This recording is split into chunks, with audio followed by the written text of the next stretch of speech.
Good evening. I am Anisha Grady, owner of 2020 Life Counseling, and I want to welcome each and every one of you to our live session this evening.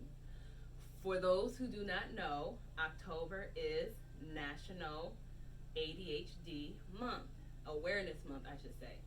And so tonight I felt it becoming or proper to be able to have a discussion around what it is, and then also too in relationship to restless leg syndrome. And so before I begin and we go into more detail about what ADHD stands for and what it is, I would like to introduce my colleague Cara. Hi.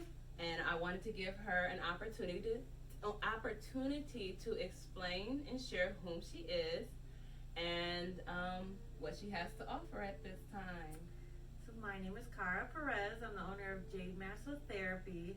I specialize in myofascial release, which is a different technique of massage that focuses on the fascia and the connections between the muscle tissue, how it affects the nerves, and everything in between. Thank you. And so today I specifically wanted to have a dialogue with Cara because the symptom of restless leg syndrome involves a lot of physical aspects to the mental health component. And so a lot of times when I am doing a diagnostic assessment, if some of my clients provide certain symptoms that they're experiencing, I always recommend a visit to their primary care physician to rule out any connections with physical health needs before giving a formal diagnosis along those things. So the importance of a physical health provider and then a mental health provider is that we go hand in hand. We are interconnected. And so I felt that this was a good opportunity to collaborate and to just use our skill sets to better educate the community on how to manage ADHD in conjunction with children and or teens or adults who might also suffer from restless leg syndrome. Also too, I must give a disclaimer that this session is not diagnostic in nature, so please, if you have children and or teens whom you feel might have some symptoms or might benefit from some services, to please consult with a therapist, because I don't want someone to misdiagnose their children under the duress of this video. This is specifically, for educational purposes only, and more specifically for those families who do have children who have been formally diagnosed with not only ADHD, but then also to restless leg syndrome. So to give specifics, ADHD stands for Attention Deficit Hyperactivity Disorder. So from the mental health aspect of this, ADHD is divided into two types. There's inattentive type, and then there's hyperactive. And sometimes you can see a combination of both. But inattentive would look like in a child or a teen, someone who has difficulty focusing. They're not necessarily fidgety. They lose things pretty easily and have difficulty recalling information. And those are just a couple of symptoms, according to the DSM-5, that are used to diagnose for ADHD inattentive type. In addition to, there is the hyperactive impulsive type, which we are more familiar with. A lot of times people will see a child who might be more fidgety and unable to sit still, and just talkative. Excessive talking are some symptoms and signs that a child may be struggling with ADHD, impulsive, hyperactive type. And in addition to, not all children have the same level of severity. So there is the mild, then there's moderate, and then there is severe. So typically for myself and most clinicians, we won't diagnose a child until at least the age of 5.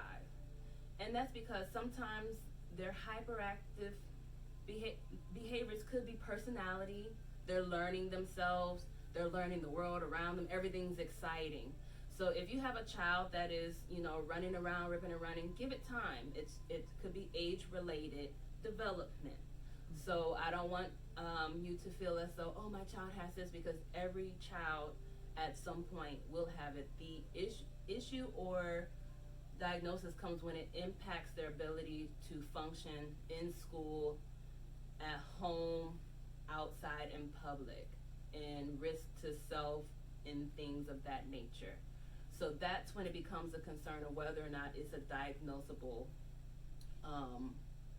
condition. So now, in addition to, with ADHD, sometimes children are like, I can't sit still. I can't sit still. And I've had clients who have shared that when they try to sit still, because I'll do a game where we're like, let's practice sitting still. Let's see how long you can sit still. And they'll say, like, it hurts, or it feels like bugs are crawling on me.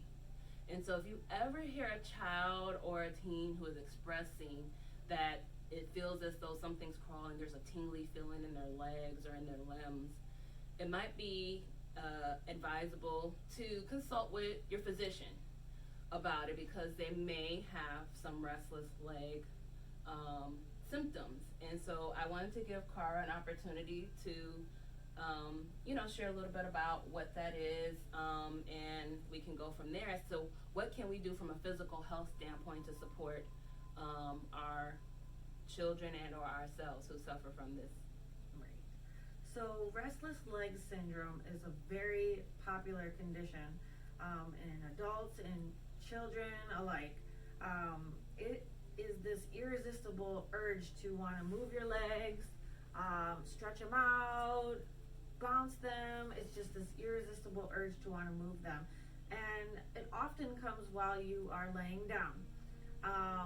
Some factors that contribute to restless leg syndrome are chemical imbalances in the body, which could be from natural causes, or it could be environmental things, which is why it's very important on a mental health standpoint to make sure that everything is in balance. High levels of cortisol in the body, which is something that our body already makes. If we have too high of a level of cortisol in our body, that is the body's main stress hormone. So that can cause issues with anxiety, depression, headaches, memory. It'll affect your digestion, and your sleeping can be off if the levels of cortisol are too high. It's your body's natural alarm for, fight or flight mode. So if you have an imbalance in that, it can really affect the way that the nerve impulses are triggering to the muscle tissue, and give you that urge to just have those restless legs. It also means that you will have an imbalance of dopamine, which is also another chemical that our bodies naturally make, whereas dopamine calms us down. And so when we have that imbalance of high cortisol and low dopamine, again, that's where the anxiety rises and the depression arises, and all of those things affect the central nervous system, which send out those impulses to the muscle tissues. Awesome. So do you have any information of like what can exacerbate restless leg? I know you were talking about cortisol and dopamine. Are there certain situations or certain habits or things like diet or Absolutely. things like that exacerbate or increase symptoms of restless leg? Absolutely. So poor diet is number one. If you're low in iron, that is a very big indicator that can contribute, done by multiple studies, that can contribute to that restless leg syndrome. So poor diet, you want to incorporate more iron into your diet. Also, too much stimulation. If you have too much stimulation, everything is just always on go mode. So you need to find ways of a subtle stimulation, as far as calming music, something without an aggressive tempo, something that has no beat to it. That is very good at kind of resetting the central nervous system and getting those nerve impulses to fire correctly. Exercising is always great because that boosts the immune system, which always sends good hormones to the body and the correct oxygen through the bloodstream that needs to be held with proper muscle response. And I'm glad that you mentioned that, because actually with ADHD, children tend to not sleep as well, due to factors associated with just the hyperactivity, the difficulty falling asleep. They might have feelings of tingliness in their legs, because as Cara shared, is that when they're laying down is usually a sleep associated diagnosis. And so children are losing sleep, which further enhances their ADHD symptoms, because they are now tired and exhausted. And with children, unlike adults, when we are tired, we lay down. But when they are tired, they increase in aggression, impulsiveness, and things of that nature. And also, with that being said, is that ADHD also too can be comorbid. So with the aggression, there could be the oppositional defiant disorders or the conduct disorders, and we could talk a little bit about that on another segment. But most times these conditions can go hand in hand, because they don't have the adequate rest to be able to manage those symptoms. So from a mental health standpoint, and soon we'll be able to kind of, from a physical health standpoint, what things we can put in place with our loved ones to support our children and our families, and even ourselves, with managing restless leg. But from a mental health behavior perspective, the important thing to take away is structure. So children and teens who suffer from ADHD require structure. So structured breakfast time, lunchtime, dinner time, reading, keeping them on a schedule. So one, they know what to expect, because it's kind of like the proverbial squirrel that people say when they get distracted. A child's eyes and deter their attention. So whatever they are focused on, if they look at something else, that's where their mind goes, and it becomes tangible. But if they have structure and positive reinforcers of the behaviors that they're doing, then also too, it will help them to be able to, one, rest well, because now their body has become accustomed to that rhythm. If there is not a rhythm, an adequate bedtime, then it will send their body into a bit of a disarray. And also to some misnomers when it comes to ADHD is that sugar enhances it, and that excessive TV enhances it, which I know are some big concerns that parents have. And also too, some supports is that children are able to focus, they can multitask when they have ADHD. So if a child is in school on virtual learning and they're twiddling with something in their hands, allow them that space, because it allows them to focus, because now that energy that would be elsewhere is now central to that item in their hand. And as long as it's not being a distraction to those around them, it does help them focus. So me advocating, and I have advocated for my children when I worked in the schools, to be able to allow them like a fidget toy, a putty, or something of that nature to help them focus as they're learning to manage their ADHD. And can I also, just to piggyback off of allowing with the fidget cube and the rhythm during the day, muscles have memory. So when you create a good routine like that, and even if there is a physical stimulus that they get to touch with the fidget cube, but also having that routine throughout the day, their body creates a muscle memory, which is calming to the nervous system as well. So that also can help in relaxing internally, which will show on the outside as well. Mm-hmm. So now I'm excited because Cara is going to be able to show, and I am going to be her example of some stretches that you can incorporate into your daily routine. Now let me ask you this. What would be a good time of day to implement, since we were talking about structure? Mm-hmm. What would be a good time of day to engage these stretches? I would definitely recommend starting off first thing in the morning and right before bed. It's a good time, first of all, to bond with your child and create that bond there, that relationship. And it's just good to get blood flowing in the morning. I think as far as, you know, having the adequate nutrition through the body right before or after breakfast, and then again at night. It's a good routine to put in place that they know, okay, I get to stretch, and now I get to have a good night's rest. Mm-hmm. Now, as a mom, and I know you're a mom yourself, how long would this take? Because I can imagine parents being like, I don't have that kind of time. 5 minutes. So if you get 5 minutes of your morning, right before breakfast, right after breakfast, before they get dressed or something like that, to stretch. So Yeah. when you're ready, I'm ready to. Let's do it. All right. Have fun with it. Especially for restless leg syndrome, this will be good to open up the nerves in the lower lumbar and sacral that can be impinged sometimes. So, as the mom, or if you have a sibling that wants to help out, you just take one of the legs and cross it over the body.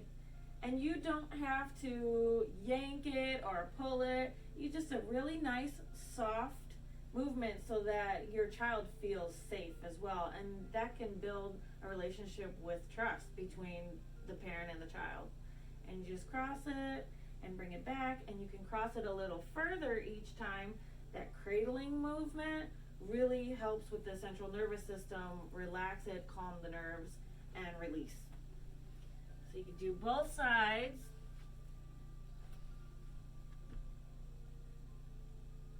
And we'll cradle it back. And there's that one. Another good stretch, and you can have fun with it, is bringing both of the legs up and just walking it forward. And each child is different, so you might be able to only take your child's legs to here, and that's where they'll feel a nice, good stretch. You don't want to take it too far past their point to where it hurts them. You just want to take it to where it feels like a nice, good stretch. And Nice, then, good stretch. and then one step further, brother or sister could help with this one. This is bringing your child into the fetal position, which is the safest position for the central nervous system. And you would just, I use my body. I think it's fun. I use this in my everyday profession. And you can use your own body weight and cradle back and forth. Oh, yeah, my back popped. This is a decompression technique. So it opens up your sacrum, your lower lumbar, your sacral iliac joint, and all around just gives you a good release. You can do big circles, and it's just fun. I think it's a fun, and it feels really good. Yes. And you want to make sure that you do all those movements very slow and calming. Never force your child to do them, and just have fun with it. So I hope that today was informative, and that you'll be able to take some things away. If you suspect that your child may or may not suffer from ADHD, I would definitely advise consulting with a licensed clinician and or physician regarding your concerns. And then also too, if you feel as though your child has restless leg, these are some activities to stretch. And then also too, if you just want a really good stretch because that felt amazing, I would say go ahead and do that as well. So